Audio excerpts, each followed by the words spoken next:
केंद्रीय कर्मचाऱ्यांना दिलासा देण्यासाठी सरकारनं 2025 मध्ये 8व्या वेतन आयोगाला मंजुरी दिली। सरकारच्या अधिसूचनेनुसार नव्या वर्षाच्या 1 तारखेला म्हणजे 1 जानेवारी 2026 पासून 8व्या वेतन आयोगाच्या शिफारसी लागू होण्याची अपेक्षा आहे। म्हणजे कर्मचाऱ्यांना वाढीव पगारही 1 जानेवारी पासून मिळण्याची अपेक्षा आहे, पण तसं होणार नाहीये।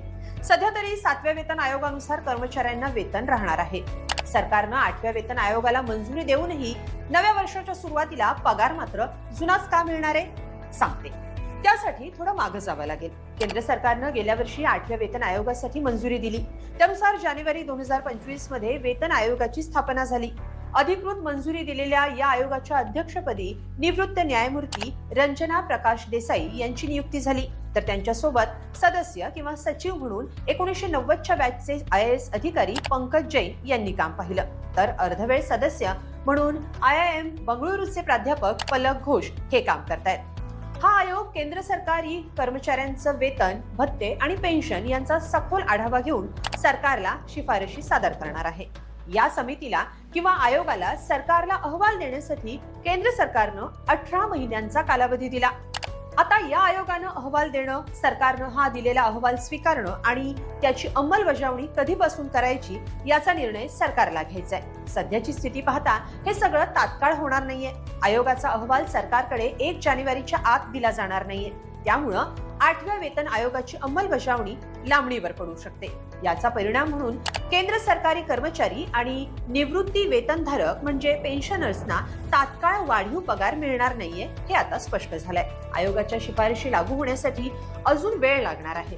खरं तर वेतन आयोगाच्या शिफारशी साधारणपणे दर 10 वर्षांनी लागू केल्या जातात। सरकारच्या अधिसूचनेनुसार 8व्या वेतन आयोगाच्या शिफारशी 1 जानेवारी 2026 पासून लागू होण्याची अपेक्षा आहे।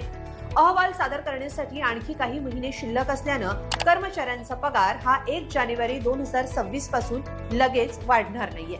तोपर्यंत 7व्या वेतन आयोगाचीच व्यवस्था लागू राहणार आहे। कर्मचारी आणि पेन्शनर्सना सध्याचा महागाई भत्ता, DA आणि इतर भत्तेच मिळत राहतील। पंतप्रधान नरेंद्र मोदी यांच्या केंद्रीय मंत्रिमंडळानं 8व्या वेतन आयोगासाठी टर्म ऑफ रेफरन्स नोव्हेंबर महिन्यात दिलाय।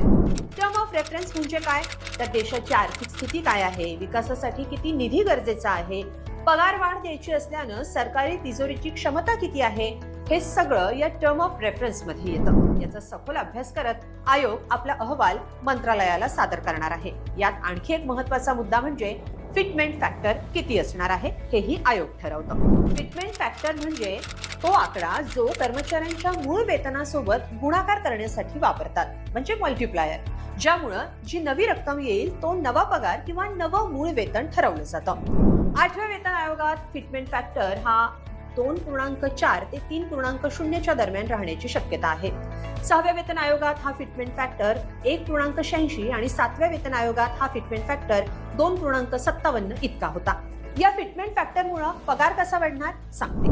एखाद्या कर्मचाऱ्याचं मूळ वेतन 20,000 रुपये आहे, तर या मूळ वेतनासोबत 2.4 न गुणाकार केला तर मूळ वेतन हे 48,000 रुपये इतकं होऊ शकतं। आता 8व्या वेतन आयोगात हा फिटमेंट फॅक्टर 2.4% राहिला तर कर्मचाऱ्याचं मूळ वेतन तब्बल 28,000 रुपयांनी वाढू शकतं। आता हा फिटमेंट फॅक्टर निश्चित करताना आयोग काही गोष्टींचा विचार करतो, जसं की महागाई, दररोजचा खर्च आणि त्यावर देशाची आर्थिक स्थिती, क्षमता समजून येते।